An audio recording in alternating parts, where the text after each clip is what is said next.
Every revolution starts in the minds of the people. Arm yourself for the war of ideas. Take back your life. Take back your liberty. Tom Mullen Talks Freedom.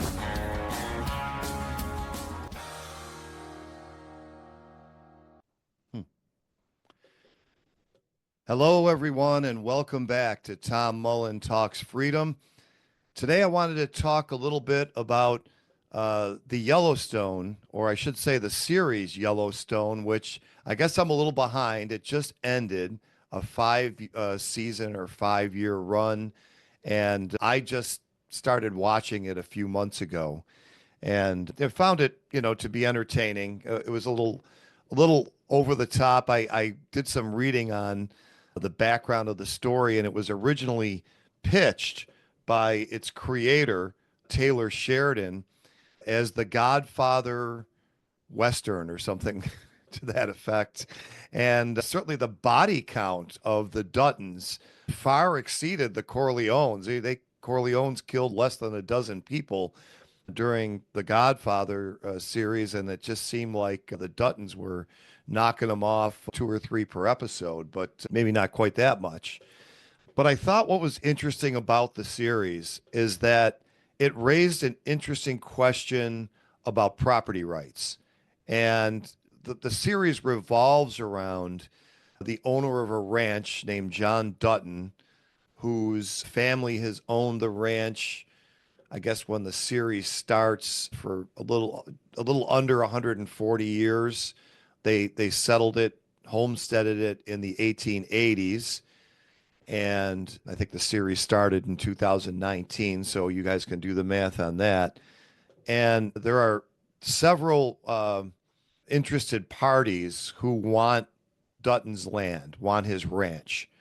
Okay, and the main antagonists are the ones with the best chance to get it, and the ones with whom Dutton spends most of his time fighting, I'm going to put in a category called the crony capitalists. Okay, and the reason I call them the crony capitalists is that they want to use government power to try to get Dutton's land away from him. So the two ways that they anticipate doing this or want to do this is, number one, just use eminent domain and take it away from them. Say, we're going to build X, Y, and Z on this land. It's going to create far more jobs and far more economic opportunity, and therefore it would be best for Montana if you just took it away from Dutton and gave it to us, and compensate him however you think fit. The just compensation idea in both the U.S. Constitution and then in many state constitutions, probably all of them, that's what the state thinks is just. So, there is no such thing as a market price unless the actual owner of the land agrees to sell. If he's not agreeing to sell, then there might be other similar properties around which are going for X, Y, or Z per acre, but that doesn't mean that that particular piece of land is justly compensated if the owner doesn't want to sell. So, one of my fundamental problems with that part of, I believe it's the Fifth Amendment to the U.S. Constitution, and the whole idea of eminent domain, which is, of course, invalid. So you have 2 sets of these. You have the first, the smaller fry. I think he's a billionaire, but I'm not sure. And his name is, I'm looking it up, Dan Jenkins. And he wants to build like a resort there and maybe a golf course. And he wants to get the land away from Costner. And like so many rivals, he gets bumped off, although not by the Duttons. But on his heels comes this much more threatening entity. It's a big venture capital or hedge fund, whatever, that I think it's called Market Securities. And they are a very big company that has a much better chance of getting the land away from Dutton using the means that I referred to before, either eminent domain or the other way, to the second way that they might use, either in lieu of or in combination with eminent domain is to just develop all the property around Dutton's Ranch so so much that the land value goes up and the value of Dutton's land goes up so much that he can't afford the property taxes anymore. And again, I want to emphasize this is not either a free market way for them to get his land because there's no immutable law of nature that says that because the value of the land goes up, the government needs more money to perform its supposedly legitimate functions, which is protecting property. That there is no argument there. So just raising the taxes because the value of the land goes up, that's not an argument, and that doesn't validate seizing Dutton's property. It's supposed to be the government's job to make sure no one seizes it, not to seize it itself. So even for the benefit of the other Montanans, supposedly. So we have that group, okay? The crony capitalists, let's call them, both Jenkins and Market Securities. And then we have the Native American Indians. And we have it's kind of funny because we have a new leader of the tribe or nation in the area that has a they say have a claim to the land that Dutton's Ranch is on because they were there before. And I think a lot of people would accept this. It's like, oh, we were here first, and you came along and built your ranch on our land, and therefore you stole it. So you don't have a claim to this land either. And they want to get the land away through some similar means, but they also have some means at their disposal by being a so-called indigenous nation that they can declare certain things, use other. It all goes through the government. Somehow or other, the Native Americans also want to use the government and the government's treaties and laws regarding Native American Indian populations to seize Dutton's land. So also those means are illegitimate. But is their claim to the land illegitimate? So we're going to take up that question. And then I should also mention that one might argue that Dutton is holding on to his land using the government as well. He has held this livestock regulatory office. He's commissioner of livestock, something or other. And that has helped him to somewhat fend off some of the past attempts to get his land. And I would say that we can give Dutton a pass on that only because it's like they hit first. He's not dealing with a free market where there's any entity that's going to defend with force his land against those who would take it away by force. So I don't so much mind that he becomes the livestock commissioner in a crony capitalist environment or later becomes the governor. And his sole purpose in seeking all these offices is to defend himself politically against those who would take away his land via the political means, which kind of reminds me a little bit of Murray Rothbard's. And I don't know that he was the original person who made this distinction, but it's where I learned it was from him, which is that there are two ways to acquire property. One is the social means, the voluntary means, the way you either homestead resources directly from nature, or you acquire the property and trade, voluntary trade with other people, where all parties to the exchange are acting voluntarily, which of course is not the case in eminent domain, no matter how many people vote for who or whatever. And of course is not the case for the Native Americans getting his land by political means. So let's take a step back and let's talk about the Native Americans' claim to the land. And their claim to the land was, we were here first. We occupied it for hundreds or thousands of years before you came here. And it was ours when you came and you just built your ranch on our land.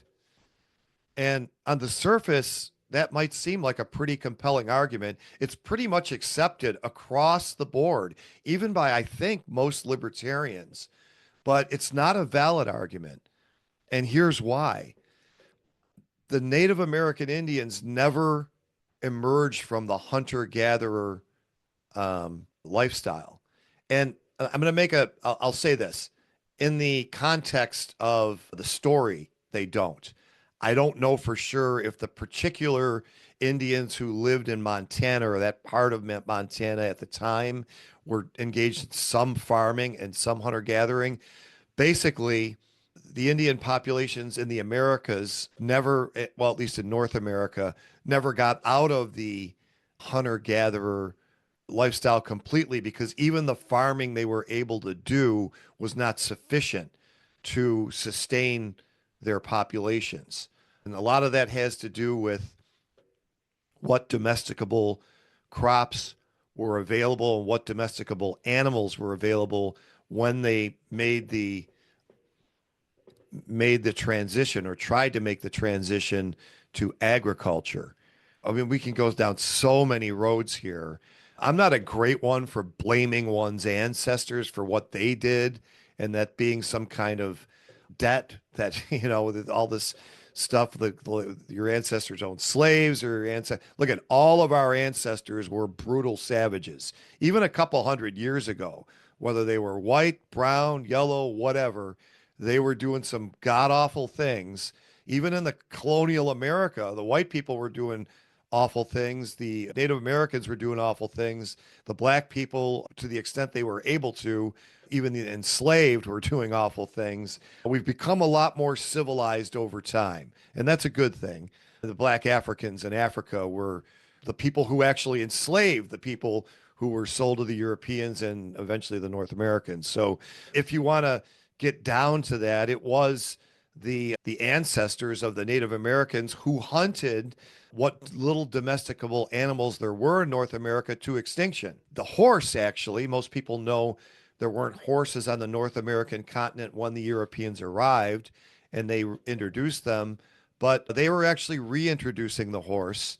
The horse is indigenous to North America. In fact, it originated in North America and then spread to the rest of the world and was hunted to extinction by the ancestors of the Native Americans.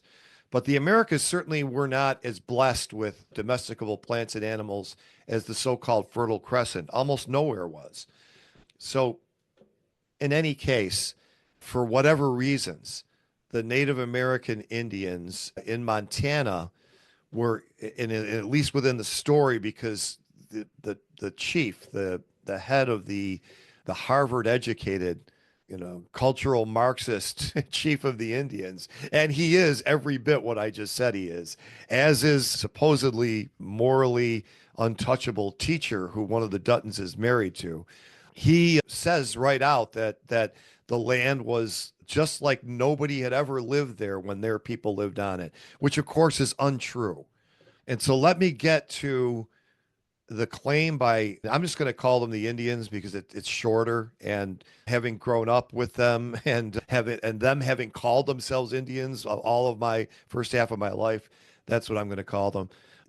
They claim that because it was their hunting ground, that they owned the land.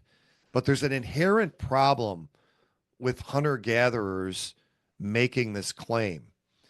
And the primary problem with it is that they are not making the land more productive. They're investing labor into acquiring resources, but they're not leaving the land as it was if they weren't there or before they came.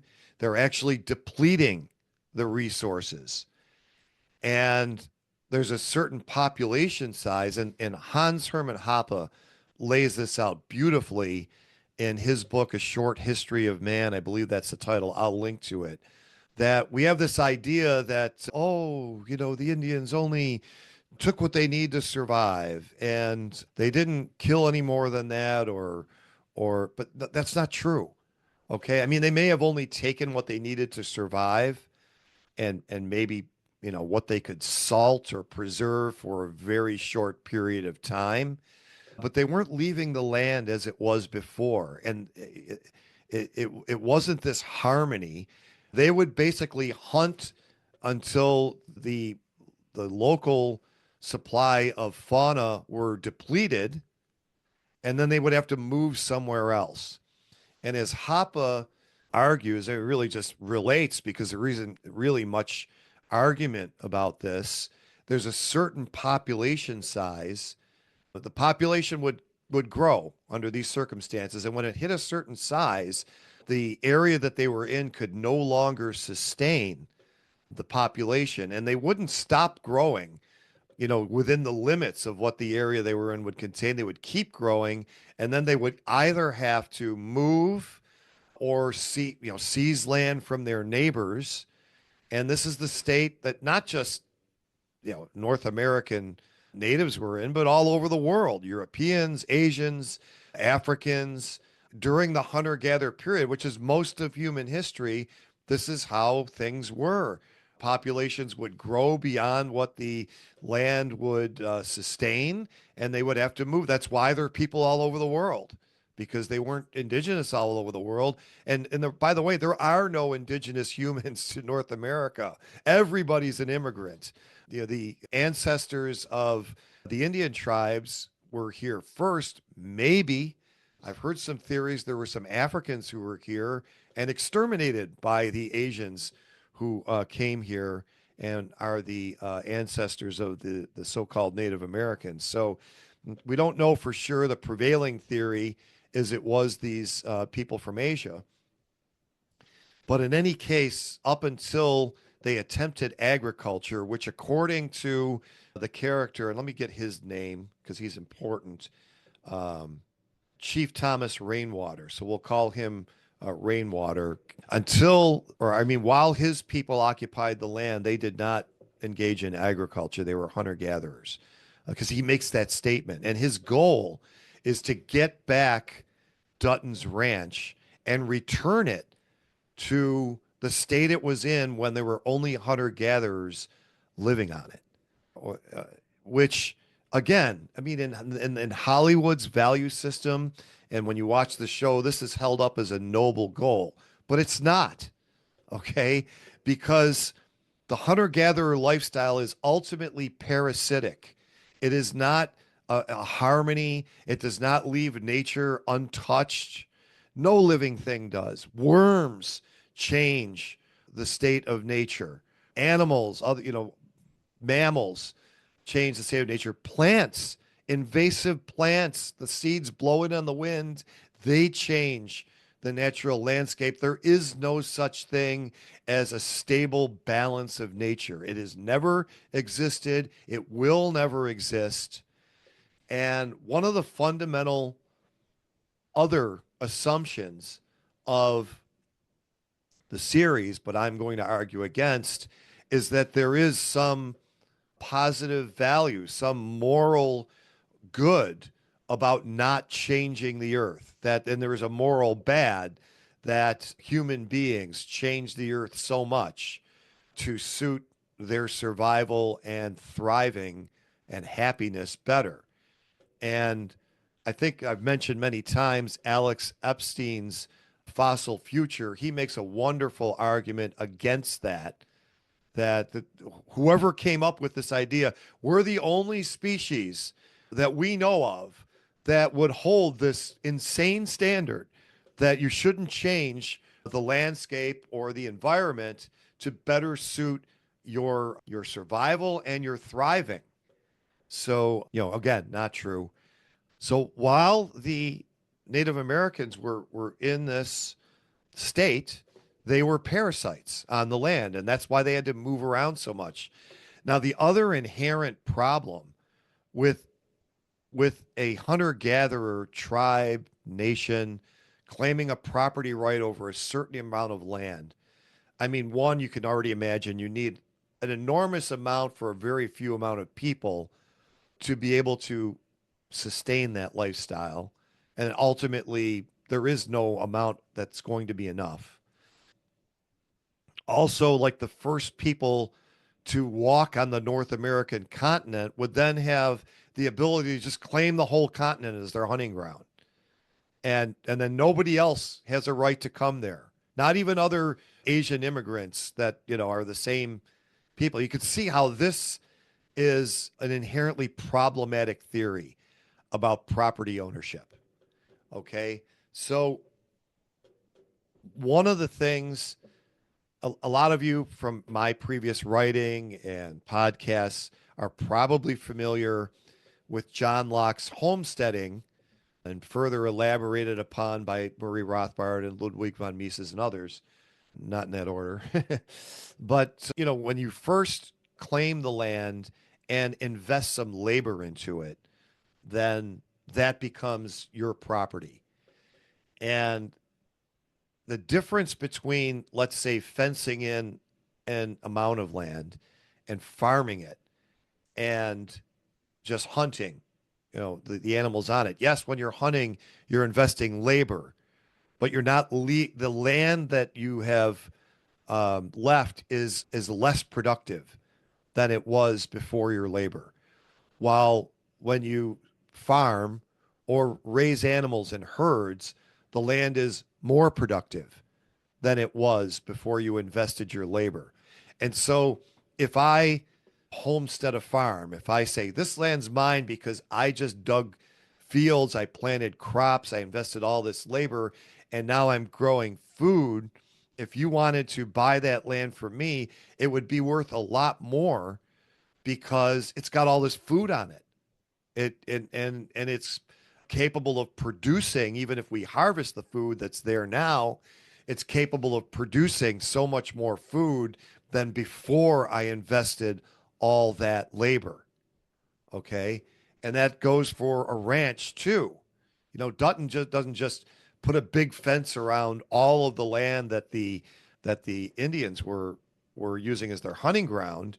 He has a much smaller plot of land, and he pastures his animals in different parts of it to make sure that it can keep sustaining itself, and he improves it, and what he does to that land makes it produce a lot more food than it would if it was just how it was before the first person got there.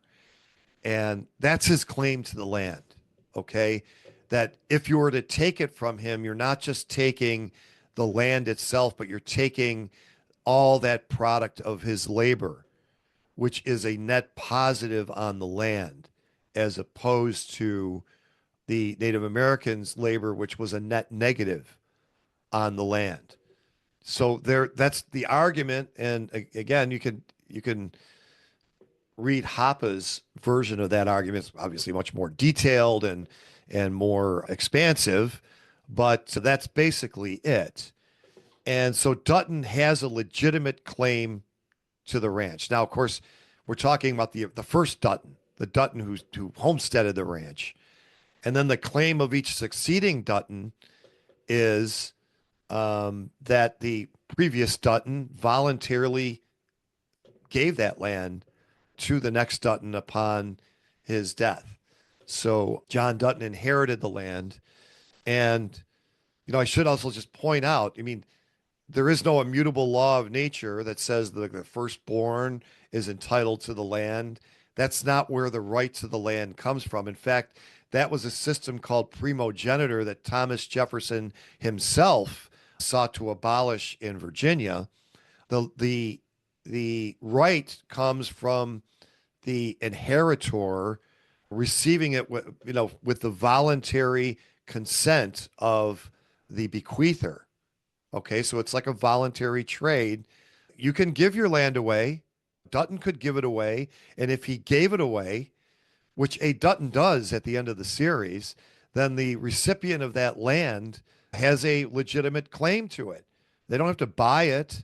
They don't have to pay for it if the previous owner gave it to them voluntarily. Okay. So I think this raises the question that, well, okay, if making the land more productive gives you a claim to the land, why doesn't why don't the crony capitalists have a better claim to the land than Dutton? Because they're going to make it more productive in terms of generating revenue.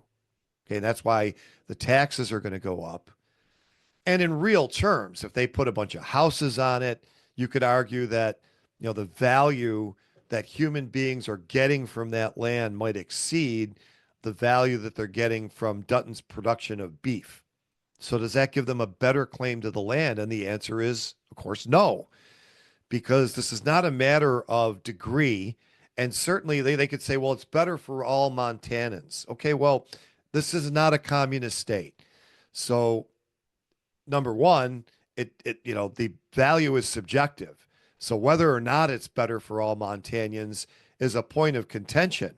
There are an awful lot of Montanans, a majority who elected Dutton governor who don't want that, who don't value that. Even if you can add up in dollars that it's worth more, it's not worth more to the people who own the land and a majority of the people who live in Montana. But even if it were, even if the vote was 99-1, that does not give anyone a legitimate claim to the land. The first person who improves it has a claim forever. And if somebody else wants it, especially, I mean, even if somebody who is going to make the land more productive than the current owner, they have to obtain it by the voluntary consent of the previous owner. So the first Duttons have the first legitimate claim to the land. And notice that their claim does not come with the concurrent problems that the hunter-gatherers would have. They're fencing off a small part of the land and leaving the rest for other people to do what they wish with. And they're only making a small part more productive, whereas the Native Americans would need the whole continent and eventually both continents, which they eventually did. I mean, the people who are living at the tip of South America, again, according to the prevailing theory, there is a sailed from Africa theory, but that theory says that those people were genocided by the ancestors of the current inhabitants. But in any case, those people eventually came in from the Bering Strait and Alaska. And the reason they kept spreading throughout the Americas was they kept needing to spread out to sustain the hunter-gatherer lifestyle. So there's just an inherent problem with it that you do not have when somebody takes off a small manageable part of land. And okay, so what's the defining limit? Why can't Dutton just say, I'm going to farm the whole continent? Well, because he can't. Okay. If he could demonstrate that he's going to hire enough people to, farm the entire continent, when this is like the kind of reducto ab absurdum or however that goes argument, maybe theoretically he could have a claim. Now, the Lockean property rights homesteading says as long as you leave as much and as good for everyone else, which, libertarians debate whether I think they call that the Lockean proviso, whether that's valid or not. But in any case, the Duttons comply with that. They, have this tiny part of Montana that they make exponentially more productive. So that gives them their right to the land because no one has done that before. Now, had some of the Indians fenced off land and raised agriculture, and again, I'm not sure that the Indians who lived in Montana before there were any European settlers didn't do that. And they may have. And they would have a right to that land that they had made more productive. Okay, but that would not be the whole state or the whole Northwest. That would be these little plots like the Duttons. And in fact, when you look at what happened in the East, this is what part of the conflict between the Europeans and the Native Americans was that the Europeans did make an attempt. I mean, they weren't angels on this by any sense, but to respect the property rights of the natives. And they would say, okay, well, that's your land. We're going to go over here. And especially like the Iroquois nations where I live, were doing quite a bit of farming. Still not enough, unfortunately, to sustain them, but because there's no animals to herd before the Europeans get here.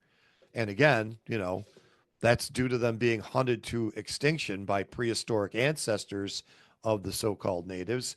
But I mean, again, I don't put that on, what whoever the people were here in the Americas who started agriculture. That was a good thing. That was a great development. Jared Diamond also makes a great argument for why, all of the peoples other than the Europeans were so far behind.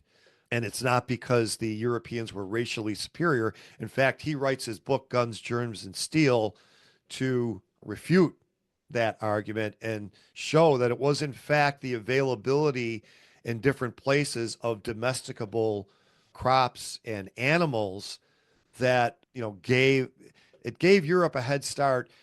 He gets into another argument too about the shape of the continents and the fact that Eurasia has this massively wide area that's all temperate, that's all basically the same climate, and that anything that happened in one place would spread east and west very fast.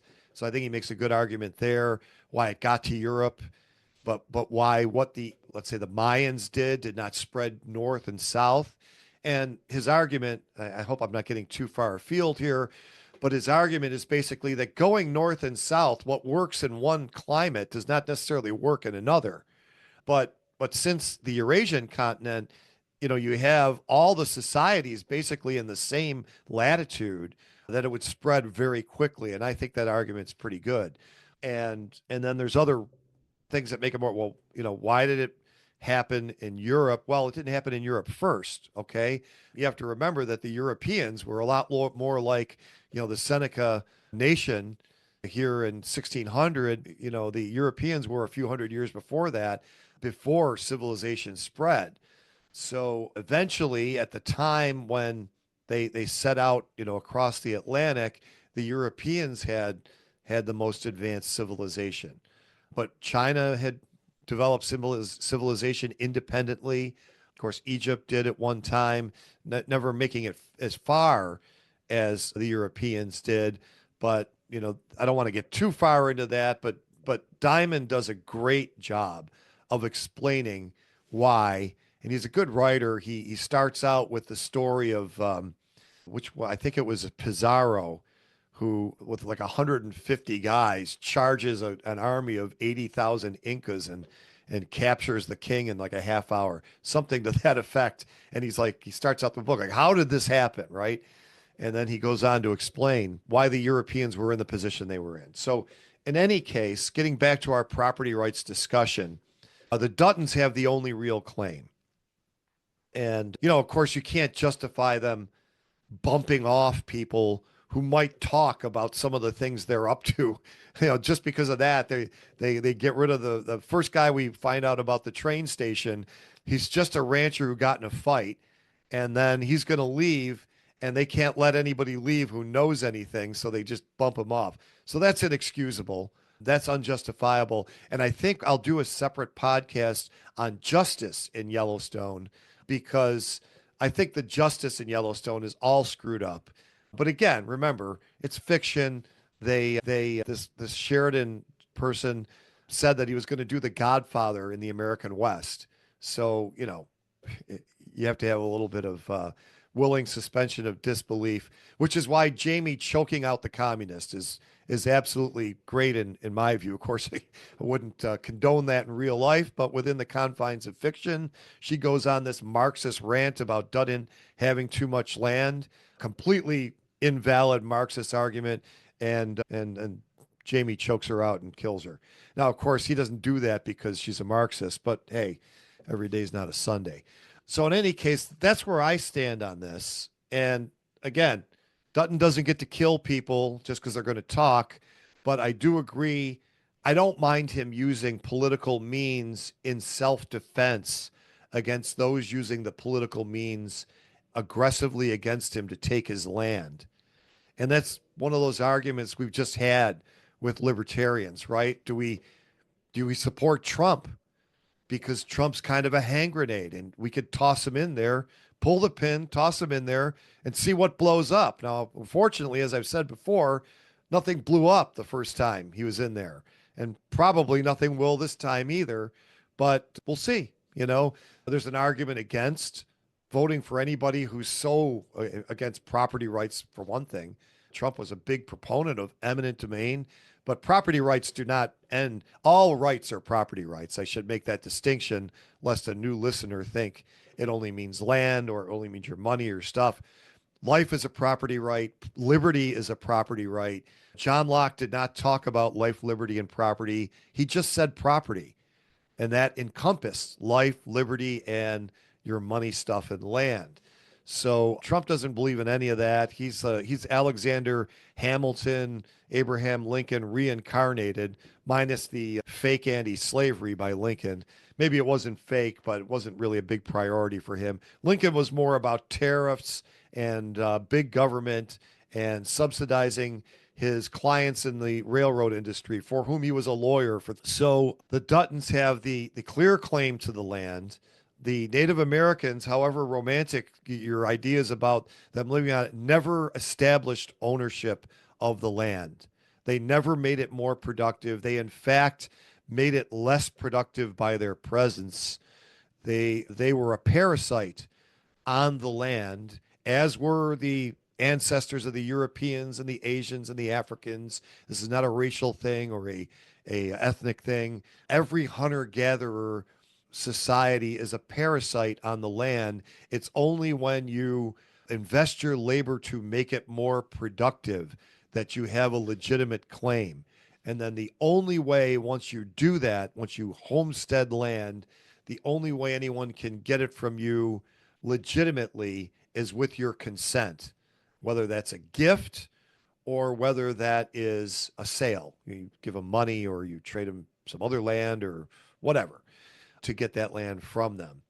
And then just a quick word at the end, and I might do a third podcast on Yellowstone in terms of human flourishing.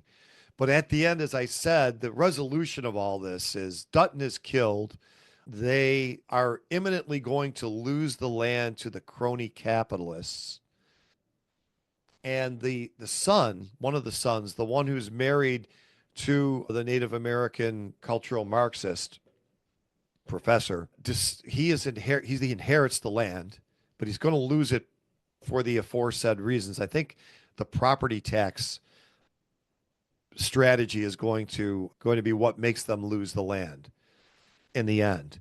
And so what he does is he sells it to the chief or the Native American tribe for the original sale price that maybe Dutton, had to pay the government in the 1880s, like $1.30 an acre. And there's one hilarious line where rainwater, they close this deal, and now the land belongs to the Indians who have a way of keeping it from the crony capitalists. And Rainwater says to the young Dutton, Jamie is his first name. No, Jamie is the lawyer. I can't remember his first name. He says, "You just made the worst land deal since my ancestors sold Manhattan." And because he sold this for, I don't know how many acres there are. I mean, let's say there's 100,000 acres. And so he sold it for, $130,000 or something like that. And with the stipulation that he's going to keep the area, this part of the ranch that wasn't being used, because only lots of story, but basically one guy can make a living off this land, but it's not scalable for various reasons. So he's going to live there, make a living off the land himself with his wife and his son, and then the Indians get all the rest. And Rainwater says he's going to return it to a state that, like no human had ever trod upon it or something like that. And again, this is like Hollywood's version of some great good, but it's not. There's no law of nature that says it's good to have land that nobody can use. While, people are poor, people are starving, they could go on that land. It's just not an argument. It's accepted face value by so many people, but it's not an argument. There is no reason why human beings shouldn't be able to take ownership of that land. Now, they have to take ownership by making it more productive. So, I mean, there's some land that you can't make more productive. And, if you want land set aside to observe its natural beauty, that's the land that you want to set aside. Now, somebody should buy it and charge admission to go see it and, or whatever, or just, buy it and just take the loss, but it should be privately owned. There's nothing that says the government should own this. And this is another problem with American land. The whole system from the beginning assumed that, all this land was just owned by the government and people had to buy it. Now, the government sold it very cheap in some cases to basically allow people to homestead it. I mean, they still got a haircut, which they shouldn't have, but a lot of it was kind of homesteaded. But everything that wasn't, like west of the Mississippi, the government owns like 40% of the land. There's no reason that that should be the case. In fact, the Constitution really prohibits it. It says that the government only gets 10 square miles for the capital and then enough to build like buildings and other needful things or something like that. And the needful things is like 40% of the land. No, it's ridiculous. What they had in mind when they wrote those words is we got to have some army bases to defend our borders in certain places and ports and Navy bases. And that's why they put that in there. And that's all it's supposed to be for. But it's not to preserve the flourishing of the hairy-nosed newt or whatever. None of that is legitimate. There's nothing even outside of the Constitution just morally better about that than allowing human beings to use that land to flourish. So that's my take on the property rights in Yellowstone. Looking forward to your comments. And we'll see you next time. Maybe I'm definitely going to do more on the series. I thought it was rich with subjects. Maybe not next time. We'll see what the news cycle brings us. We just had January 6th, and I just didn't see any reason to comment on Kamala. They thought everyone's, wow, she's certifying an election she lost. Okay, whatever. Everybody knew Joe Biden was going to be president 4 years ago. Everybody knows Trump's going to be president. And the rest of it is just a lot of hoo-ha. So thanks again. See you next time. The war of ideas has only just begun. Arm yourself with the knowledge you need by heading to TomMullenTalksFreedom.com and subscribing to our email list. And remember, every revolution starts in the minds of the people.